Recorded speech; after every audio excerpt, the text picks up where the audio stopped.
पिछले एपिसोड में हमने देखा था कि आइस फायर स्प्रिट टाइगर ने प्रेशर को और बढ़ा दिया था। अब कुछ समय बाद इस कंपटीशन में केवल सिटी के दोनों यंग मास्टर और टैन यू बच पाते हैं।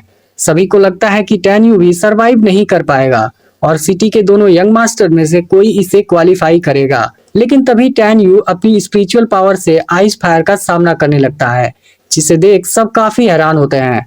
वहीं खुद मेंगई भी हैरान हो जाती है, क्योंकि ऐसी सिचुएशन में 8वीं लेवल वाला स्पिरिट भी सरवाइव नहीं कर सकता, जबकि वह अभी भी जिंदा है। इसके बाद मेंगई कंपटीशन के लास्ट स्टेज को शुरू करती है और टाइगर आइस फायर की डिफिकल्टी और भी बढ़ा देता है।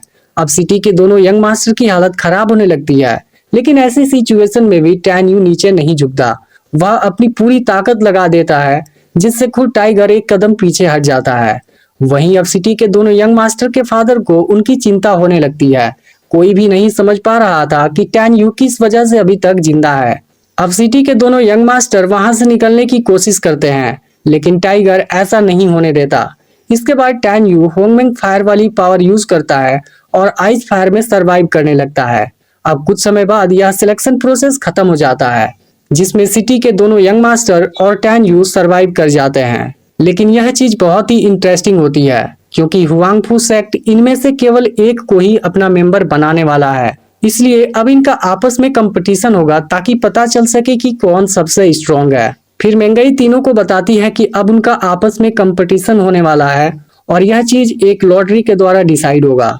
अब सिटी का मेयर टैन यू के पास आता है और उसके बेटे से सामना होने पर उसे हार मानने के लिए कहता है, लेकिन टैन यू इस बात के लिए उसे इनकार कर देता है। तब मेयर लियांग के पास आता है और उसे अपने बेटे को इस कंपटीशन से बाहर करने के लिए ऑफर देता है। यह सुनकर लियांग उसकी बात मान जाता है और अपने बेटे लिंग लियांग को क्वान जी से सामना होने पर हार मानने के लिए कह देता है। अब कुछ समय बाद मेंगई मेयर को 3 स्टिक देती है।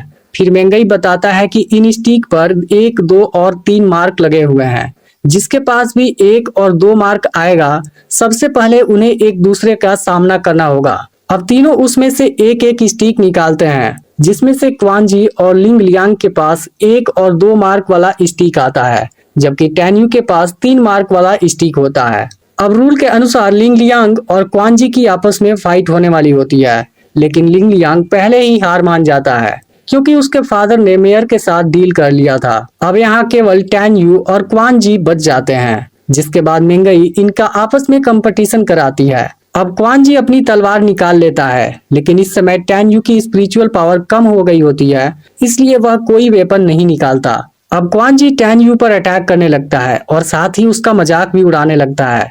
इसके बाद वह टैन यू को किक मारकर दूर फेंक देता है, जिस पर टैन यू कहता है कि तुम मुझे मारने का सपना देखना बंद कर दो। इसके बाद क्वान जी फिर से टैन यू पर अटैक करने आता है, लेकिन टैन यू गॉड आई वाली पावर से उसके अटैक को रोक देता है। लेकिन फिर भी नीचे गिरने से पहले क्वान जी टैन यू को जख्मी कर देता है। इसके बाद क्वान जी टैन यू के अंदर अपनी तलवार घुसा देता है। तब टैन यू कहता है कि मैं जब तक ना चाहूँ मुझे कोई नहीं मार सकता, और फिर टैन यू आइस फायर से उस पर अटैक कर देता है। इसके बाद क्वान जी कुछ नहीं कर पाता और वहीं पर उसकी मौत हो जाती है।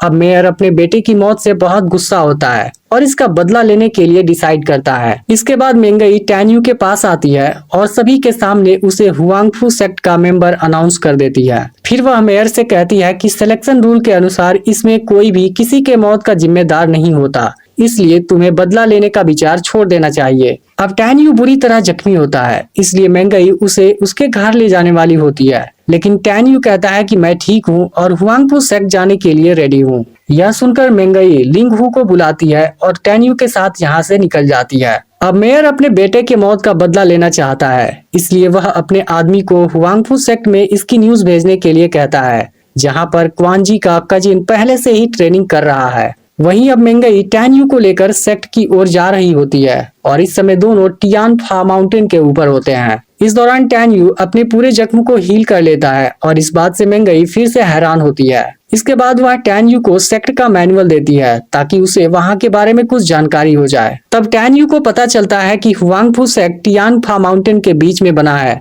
जहाँ के रहस्य को कोई भी आज तक नहीं सुलझा पाया, और sect outer gate, deep gate, fairy gate और होली गेट में बटा हुआ है। फिर आगे पता चलता है कि यह सेक्ट लिंग सियाओ ने बनाया था, लेकिन अब यह माउंटेन 3 बड़े सेक्ट में डिवाइड हो गया है, जिनके बीच काफी भयंकर कंपटीशन चलती है। तभी मेंगई टैन्यू से पूछती है कि तुम कंपटीशन के दौरान काफी निराश लग रहे थे, इसके पीछे की वजह क्या है। फिर फ्लैशबैक में दिखाया जाता है कि टैन्यू की वाइफ प्रेग्नेंट थी, लेकिन टैन्यू पूरी दुनिया में शांति कायम रखना चाहता था, इसलिए वह अपनी वाइफ को ज्यादा टाइम नहीं दे पाता था। फिर एक दिन लिंक्सिया हेल्प मांगने के लिए वहां आई और धोखे से टैन्यू की वाइफ को गॉड चेन में लॉक कर दिया। इसके पीछे सियान का हाथ था, लेकिन अब उस समय टैन्यू वहां नहीं था, जिसका फायदा उठाकर उसने स्पेस और टाइम की पावर को लॉक कर दिया और बाद में उसे मार भी दिया। इन सभी बातों को याद करके टैन्यू काफी इमोशनल हो जाता है। अब दोनों सेक्ट के अंदर पहुंचने वाले होते हैं, लेकिन तभी सामने से म्यूरोन कुन आ जाता है,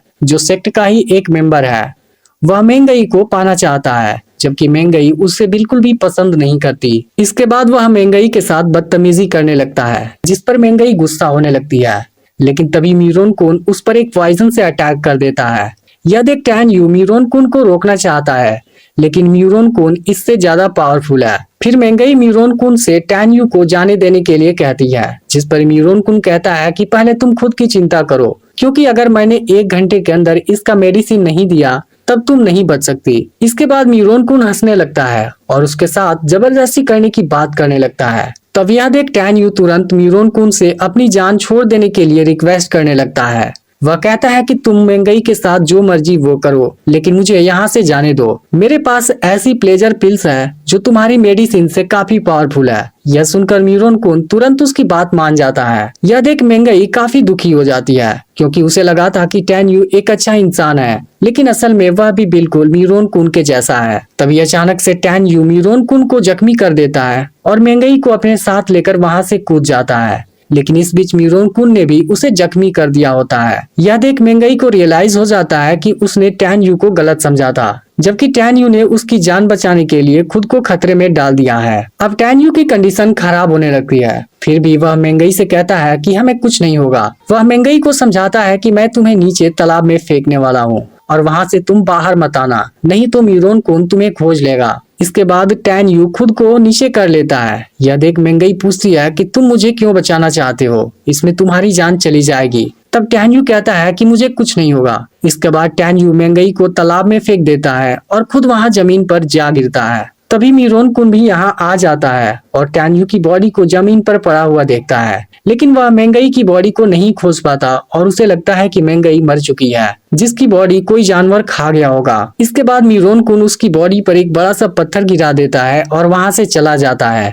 फिर मेंगई पानी से बाहर आती है, लेकिन टैन्यू उसे कहीं भी नजर नहीं आता और वह काफी परेशान हो जाती है। फिर तभी उसकी नजर पत्थर के नीचे पड़े टैन्यू की बॉडी पर जाती है और उसे मरा हुआ देख मेंगई काफी दुखी हो जाती है, लेकिन फिर वह म्यूरोन कुन से इसका बदला लेने के लिए कहती है और वहां से जाने लगती है। अब इसका अगला पार्ट भी बहुत ही जल्द अपलोड होने वाला है, इसलिए चैनल को सब्सक्राइब करके नोटिफिकेशन को ऑल पर सेट कर लेना, और अगर पिछला पार्ट मिस हो गया हो तो लेफ्ट वाली वीडियो देख लेना।